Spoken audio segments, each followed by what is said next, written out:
Hello and welcome, all friends and everyone. I'm going to read to you these special teachings from the great Indian sage Patanjali, the Yoga Sutras of Patanjali, which I have worked on for years, and finally I translated it. I achieved an English translation, which I'm just going to read to you, and then we're going to discuss. Part 2. The discipline of Kriya Yoga has three main constituents: modification, self-training or self-discipline, study, research or learning, particularly of divine literature and divine devotion, or the dedication of all life's activities to God. In other words, offering all actions and events in life to God, the creator and master of all existence. In a nutshell, we fix our attention on God alone, exalting Him always, magnifying Him always, glorifying Him always, as life's activities and events gradually disappear and fade away into the infinite and boundless. So God concentration is practiced and recommended here. I want you to highlight God concentration. These are key terms. You're going to discover the values of these terms later on. Highlight God concentration. God concentration is practiced and recommended here, for ultimately heaven and earth pass away and nothing matters but God Himself, the Lord and Creator of all. 2. That's part 2, verse 2. The main goal of Kriya Yoga is meditation and enlightenment, leading to absolute freedom from all pain and suffering. In a nutshell, divine concentration or God concentration is life's noble goal. I want to highlight everything up to goal. Divine concentration or God concentration is life's noble goal. I take it again. Divine concentration or God concentration is life's noble goal. All highlighted. Highlight everything in yellow. Fixing our attention on God alone. This is the highest discipline. Highlight that as well. Fixing our attention on God alone. This is the highest discipline. As you practice meditation, it will take you a year, 2 years, 3 years, you come to clarity on these matters. While training ourselves and practicing God concentration, we automatically gain liberation and freedom from all anxieties and negatives. Pain and suffering also automatically fade away. 3. There are 5 great pains and sufferings, 5 great troubles which constitute a nuisance and a huge distraction from divine enlightenment. These 5 troubles are ignorance or want of knowledge, I amness, or egoism, attachment, aversion, and lust for life. 4. Ignorance or want of knowledge is the dwelling place of all these troubles, be they inactive or inoperative, attenuated or reduced, diffused or inflamed. 5. Ignorance is simply wrong assumptions, assuming the finite to be infinite, the unclean to be clean, the unsafe to be safe, wrong to be right, bad to be good, unreal self to be real self, unreality to be reality, etc. 6. I amness or egoism is the identification of a person who sees or a person who knows with the powers of seeing or knowing. 7. Attachment is pleasure dwelling, an attraction of a person towards pleasurable experience. 8. Aversion is pain dwelling, and repulsion of a person from painful experience. 9. Lust again and again for life, proceeding and flourishing by its own powers, is established in the wisest as well as in the most stupid. 10. These subtle manifestations can be overcome by cultivating their opposites. 11. All consequent pains and sufferings are overwhelmed and extirpated by God, concentration, and meditation. 12. The appearance of karma or works has its origins or roots in pains and sufferings. It develops and unfolds as experience in the present visible existence and in the future invisible existence. 13. The origin or root already in existence. Fruition arises as categories and classifications, life and feelings and expressions of comfort and discomfort, satisfaction and dissatisfaction, etc. 14. Satisfaction and dissatisfaction, happiness and unhappiness, are the consequences of fruits of praiseworthy actions and blameworthy actions, respectively. I take it again. Satisfaction and dissatisfaction, happiness and unhappiness, are the consequences of fruits of praiseworthy actions and blameworthy actions, respectively. 15. All is pain and suffering to the learned due to the discomforts involved in change, worry, and the rites and rituals of cleansing and purification. 16. The misfortune which has not yet happened may be avoided. I love that verse. Please highlight all of it.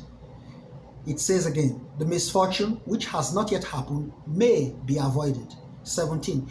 The origin of that which may be avoided is the junction of the observer and the observed.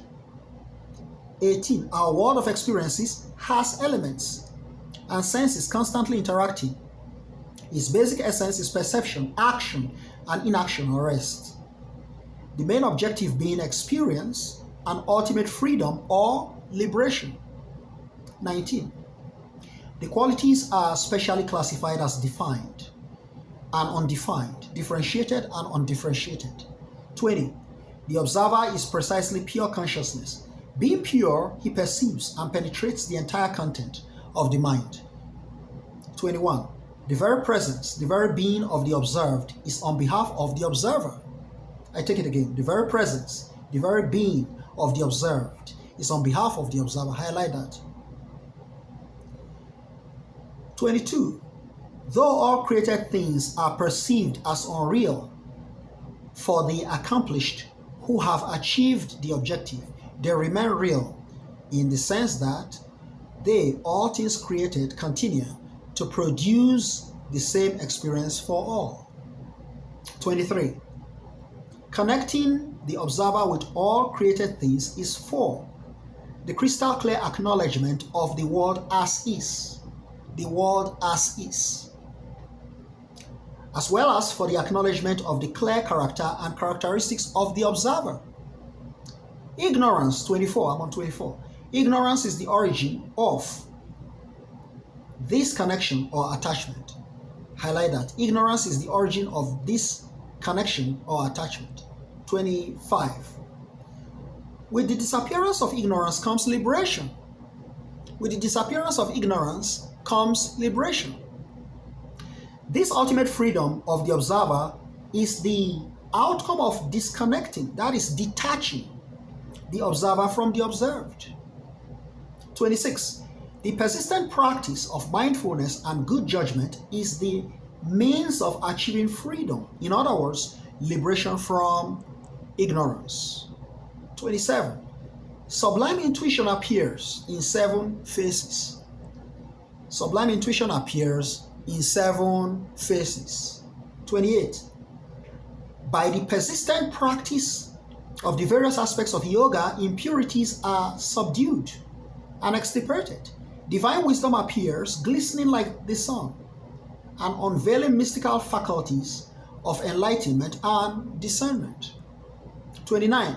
The 8 limbs of yoga, Ashtanga Yoga, are A. Abstinence or external disciplines, self-control, yama. B. Observances or internal disciplines, niyama. C. Postures, which is asana, which is the yoga many people in the world know about. That's asana yoga, yogasana. Postures. D. Breath control or deep breathing, pranayama. E. Withdrawal of senses or sense detachment, pratyahara. F. Concentration, dharana. G. Meditation, dhyana. H. Blissful superconsciousness, samadhi. 30. External disciplines or self-control. in conduct, that is yama. It includes refraining from killing and violence in general, refraining from untruthfulness, refraining from stealing, refraining from sexual misconduct, and refraining from covetousness. These 5 self-disciplines, unlimited by time, place, objectives, and situations, as well as class or rank, comprises the great vows: internal and external cleanliness, fulfillment, self-denial or abstinence, erudition and research, and untiring devotion to divinity are the observances or internal disciplines, the niyamas. When negative thoughts, contrary to the brilliance of yoga, perturb the mind, one should cultivate opposite thoughts contrary to the negative. 34. Negative thoughts and all feelings contrary to the radiance of yoga, ill feelings and all evil emotions, such as wrathful feelings leading to killing and all violence, all harmful acts, whether done or assisted, influenced or otherwise commended, supported, or enjoyed, whether springing from greed, anger, fancy, or foolishness, whether elementary in degree, intermediate, or advanced, these consequences are infinite ignorance, pain, and boundless suffering. Thus, one must develop and beat such distractions and obstacles by contemplating and concentrating on their opposites. Contemplating and concentrating on their opposites. The use of counter ideas, contrary ideas, reverse ideas, etc. 35. When a yogi is confirmed in non-killing, establishing non-violence, all ill feelings and hatred are abandoned in his presence. 36. When a yogi is well grounded in truthfulness, solidly established in truthful utterance, she or he guarantees the fruition of all work and acts, all work, all acts, all deeds. 37. When a yogi is well grounded in honesty, integrity, and rectitude, all wealth, all treasures come to him or her. When a yogi is well grounded in self-control and meritorious virtue, spiritual vitality is achieved. I take it again. When a yogi is well grounded in self-control and meritorious virtue, spiritual vitality is achieved. 39. When a yogi is well grounded in non-grasping and non-craving, knowledge is gained of the why and how of his being and all being. 40. From purity, one cultivates desirelessness for one's mental body and for the material bodies of others. 41. With contentment comes purity of the buddhi, a pure mind. One-pointed concentration, sense mastery and control, and fitness for self-realization. 42. Contentment brings plenty of happiness, infinite happiness. 43. Through mortification and the extirpation of blemishes, perfection of the body and the senses is attained. 44. Through persistent study, a divine connection is made with God in the appearance you have, in the appearance you love most. I take it again, so you're not confused. Through persistent study, a divine connection is made with God in the appearance you love most. God in the appearance you love most. 45. Unrelenting devotion to God ultimately brings the devotee to samadhi, heavenly concentration and experience. 46. The posture asana should be poised and quite relaxed. 47. Such position or stance can be gained by absolute serenity, tranquility, and mental focus on the eternal with total concentration. 48. Thence comes neither agitation nor any form of perturbation from the opposite pairs. 49. And now arises pranayama.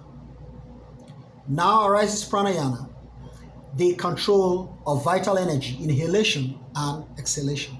50.